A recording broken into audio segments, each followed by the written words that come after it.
there are some changes to artifacts, and a lot of these changes are very much welcome. You can see that I'm right now level 8 in Cornucopia. The reason why I'm not activating level 9 is a very simple reason. I usually don't go to the store from this screen. The screen I go to, you see the shop, is usually I don't see what is out there, not the Astral Auger. I don't even see the shop, right? So I cannot even get to the shop from here. So marketplace, artifacts. Here, what I do is I click here. If I see owned less than 3 and I have the amount of artifact essence, then I make the purchase. That's why I'm not activating it. I activate it level by level, and then I don't buy more than the amount.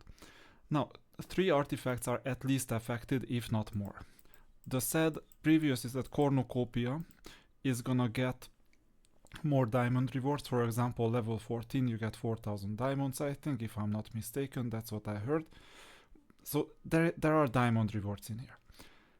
Then the mask is gonna be strengthened on high levels, for example level 14. Right now my priority is to get to level 3, obviously. It's not gonna be that hard. And this crown is gonna be strengthened as well. It's not something that I've been pursuing. And then the question came. There were 2 questions that I'm answering. Number 1 is which one to pursue, the mask or the crown? And meanwhile you pursue obviously the Cornucopia from the store to the level that you want for the weekly reward. But is it the mask or is it the crown? And my answer is both. And how? Usually when you spend Astral Silver in the Astrologer, you do it during a Astrologer event where you need to spend up to 420. So with contract you spend approximately 380, 370 something, and you also purchase the cheap artifact sources from the store during that week. And you do it when the mask is there. I would not recommend spending on the crown, because this is a lower value artifact. There are 2 reasons why wasting Astral Silver on crown is suboptimal. Number 1 is that there are sources where you can get 3 times as many of these crown artifacts from the same box as other artifacts, and mask is not even in those artifacts. So mask is generally a lot more scarce and even more valuable when you see boxes. What boxes am I talking about? There is something called a prestigious artifact component chest H. Let me find it. I have 61 out of it. Oh, and I need to decide on which 2 heroes to get, or which 1 hero to not get out of 5. But anyway, there is prestigious artifact component chest H. And this thing, if you see, it has divine gear, hero armor, that's fine, but there is no mask in it. 3 ring of negation, 3 for honor, 3 sword of gods. And I thought there was the mask somewhere, but so far it's only the sword of gods. There is a new artifact box that also has the mask. And you would need to get that. Right now it's not there. Sooner or later you will get a triple mask component box, if I'm not mistaken. This is like featured A, it's worse. Then there is the old prestigious, it doesn't have the crown. So you see that the crown is still kind of scarce. But sooner or later it will be a lot less scarce. This was the old deluxe, it's even worse than the new prestigious. So sooner or later it's gonna be less scarce. And even though you cannot expect that it's gonna be a triple component straight away, based on scarcity, sooner or later it will be a lot more abundant than the mask. And the mask is never meant to be an artifact that is gonna be awarded in triplets from one single box. While there is a tendency that if things stay, then this is gonna be available in triplets. There is one reason why pursuing the crown is suboptimal. One other reason. And that other reason is that if you have a high enough ring of negation or a high enough sword of gods, I don't, but some people do. So sword of gods is one of them, ring of negation is the other one. These 3 artifacts, sword of gods, ring of negation, and the crown itself, occupy the same slot you can switch between them. This is Sword of Gods, this is Ring of Negation, and this is the Crown. If you equip the Crown, you will lose your Ring of Negation or Sword of Gods benefits. And there are some situations where it is going to be beneficial for you to equip Sword of Gods. When is that? It's very situational. It's when you want to cancel the opponent's Angelic Alliance with high enough probability. I am suspecting that with the buffing of the Crown, it won't matter anymore, so you would rather just have what the Crown gives you as a benefit than a 75% chance of cancelling the same level Angelic Alliance of the opponent from level 2 onwards. By the way, you will get the passive stats for more artifacts, but the non-passive skills are not gonna stay with you. So you see that whenever you read, blessing allies with the power of the gods, granting friendly 1.5% of keen, and this is not a passive skill. It's like, at the start of the battle, removes all revived effects granted by the enemy's Angelic Alliance artifact. Fine. Immune against enemies, whatever else. Keen, what is keen? But you see, it's not passive effect. It's only an effect when the artifact is equipped in that slot. And once again, Sword of Gods, this thing, Ring of Negation, as well as the Crown occupy the same slot. So I would still add the higher scarcity to the mask. What are the levels? Getting mask to level 3 is set to be optimal first. That's the most important thing.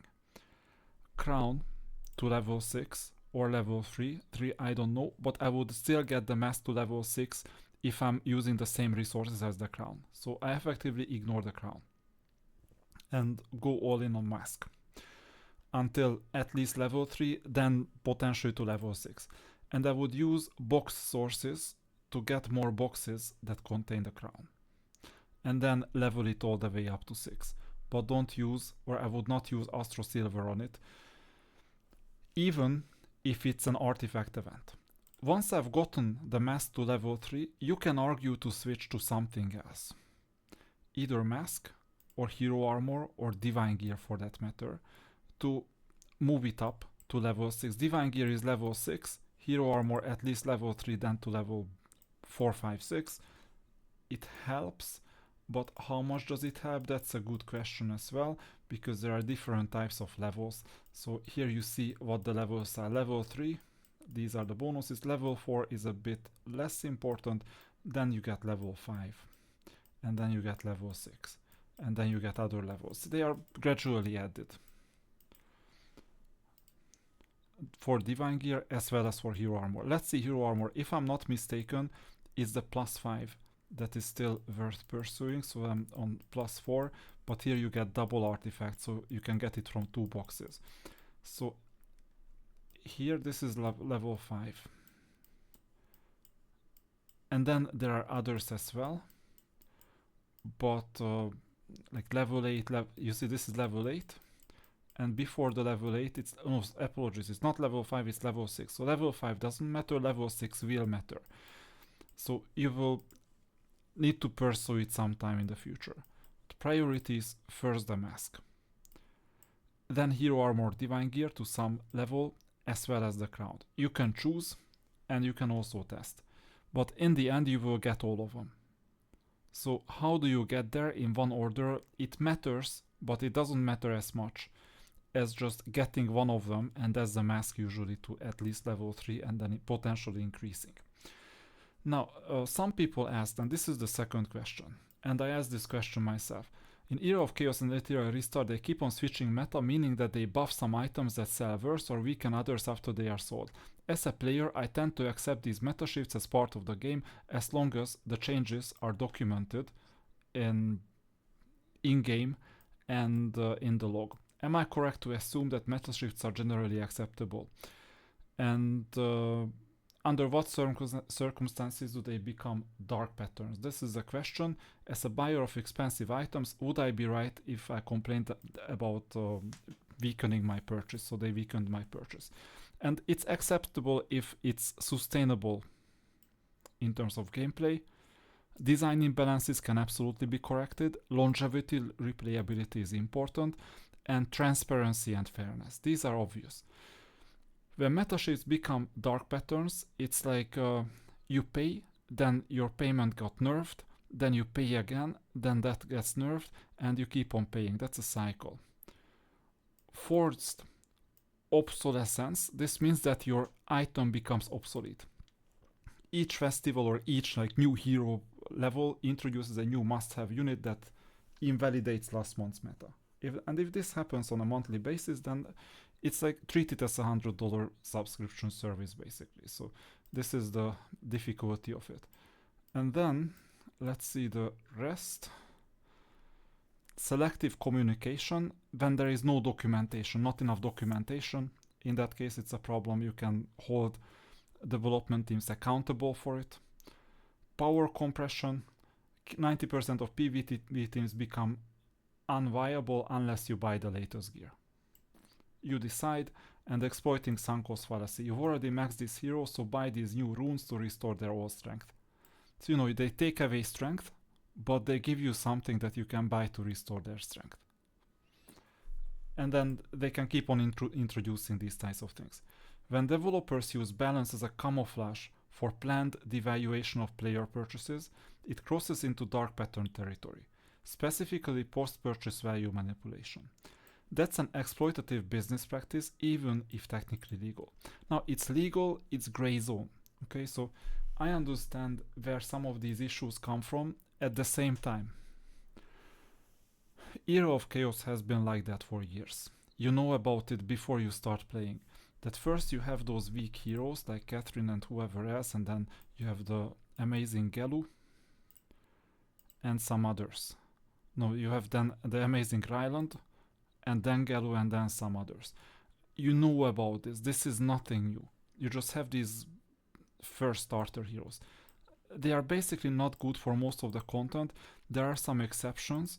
One exception is Drakon, the other one is Solomir. You can still use them selectively in some places, especially Drakon, because his ultimate skill gives you a clone of an existing unit, and cloning units at this stage is the most powerful thing that you can do in terms of damage in certain game modes, even to this day. Although Khalid may be better than this strategy, but oftentimes this cloning helps, let alone the fact that in Stadvik, if you clone a specific unit in a specific position, that is, let's say, an attacker and deals a lot of damage, but only if that unit is on the other side of the wall, it happened in the past at times that when you cloned it perfectly, then the unit appeared on the other side of the wall and dealt a lot of damage. So there are quite a lot of considerations. I think they changed this mechanic lately, but this has happened. So there are some use cases for old heroes as well. But most of the time, it's just new heroes. So this is the progression. This is a typical progression. Not sure if it's a trap. Not sure if it's... we know the intention most of the time, but not sure how much we can accept, how much we cannot accept it.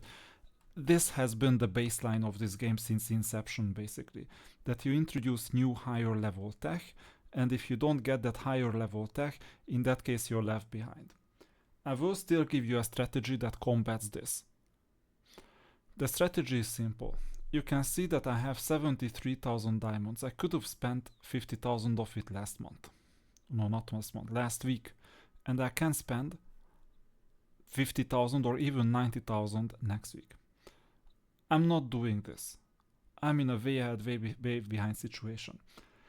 When they devalue tech, meaning that every year there is a so-called meta resetting artifact, which is the mask, that was the last one. In that case, I will just settle for what the game gives me, which is enough, not much. I won't combat for a higher position, I will just stay where I am. With the amount of dedication that I've done, I will stay in second place even if I don't even log in for about 2 months on this account. I'm second either way. So I will still log in, I will still do whatever is worth doing to keep this account competitive enough for second place. and that's a merge server already. They're in second place. And I will just hoard the one thing that doesn't lose value in the game, and that is diamonds. And once you go through a couple of meta chasing, meta reset cycles that you skip on purpose, you still get your fair share of collectibles. And then you say, listen, I have accumulated 3 to 500,000 diamonds, let's play. And then you play optimally in a sense that if there is a new shift in the game, for example, the cumulative spending 130,000 gives you masks, in that case, you can afford to invest it. This is what the best players are already doing. So they hoard their diamonds so that they have enough buffer to go all in on new tech whenever that new tech is meaningful enough. And I'm doing the same thing. Now, I'm doing it in smaller quantities because you see it's just 73k something. Same thing happens with artifacts, but that's for a different reason. I suspect that there is still gonna be a Vidomino event, although it may change. It may change drastically, and once it's there, bear in mind that they have the right to change the items inside.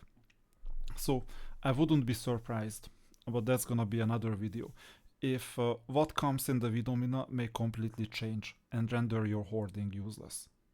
I wouldn't be surprised about that. This is just a warning.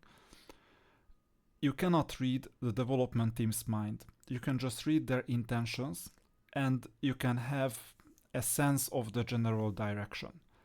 Sometimes this general direction is good, other times it's bad. And it keeps on alternating. Sometimes the same team alternates, and this is called the feast and famine model. Other times they don't alternate, they just have a different baseline. Now I think they have a different baseline, which means that I don't place all my eggs in one basket, that I will wait for Vidomino. More on this in another video in the future.